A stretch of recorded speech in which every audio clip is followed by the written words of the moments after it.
All right, team. Lots of activity happening in the world of dental news. So, a few things that we think you should know that's happening in the government this week.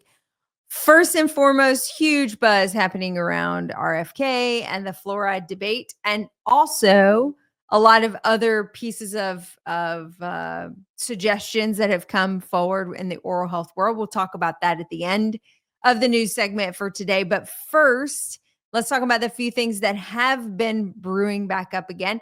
Happy to see this one coming back to life. We talked about this. I'm going to have to go back into the old archives to see. I want to say it's been almost 2 years since we've talked about the Ensuring Lasting Smiles Act. It's an ADA supported bill that is trying to push forward legislation that will require insurers to cover congenital defects. So, my friends out there that are missing 7 and 10 or other teeth, and the insurance company kicks it back as a cosmetic makeover when you decide to restore back your teeth because you were congenitally missing them. This is the act we've been waiting for. This is to help move forward legislation that will require insurance companies to recognize those congenital defects as not aesthetics, but restoring back to proper function and allowing us the opportunity to restore these patients under covered benefit. So I'm really excited to see that one come back online. It was introduced a couple of years ago. It fizzled, disappeared, have no idea where it went into the archives of legislation, but it's brewing back up again. So we're excited to see that. Another big discussion point for the week is student loan repayment options, curtailing interest capitalization, a bunch of items around those programs.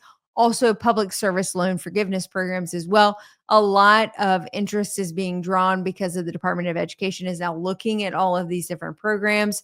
There's open comment periods and opportunities for discussion on that. So we're continuing to watch that and making sure that dentistry is at the forefront. We know these loans that dental students are taking out are very sizable in nature, but many of the loan repayment programs actually penalize them because of high earned income, even though the loans are fairly substantial.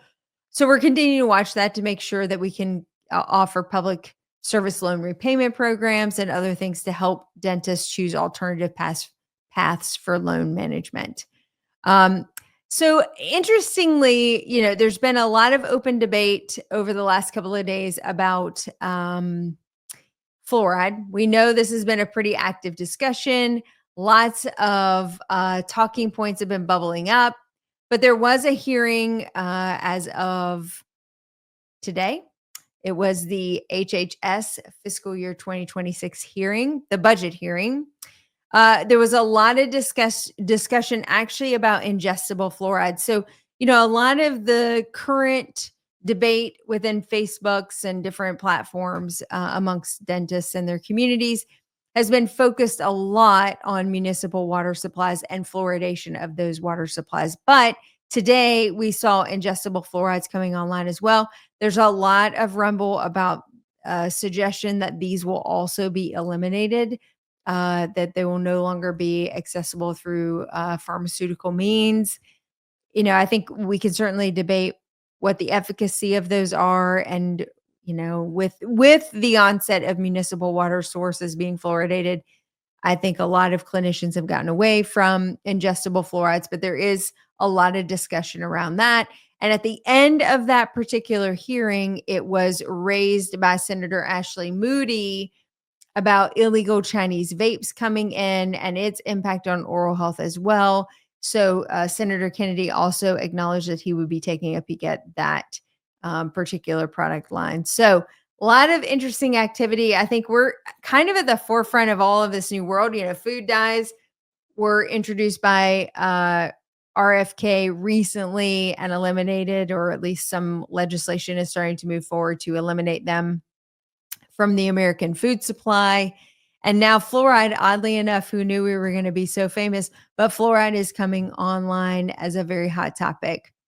The last story of the night is really odd, frankly.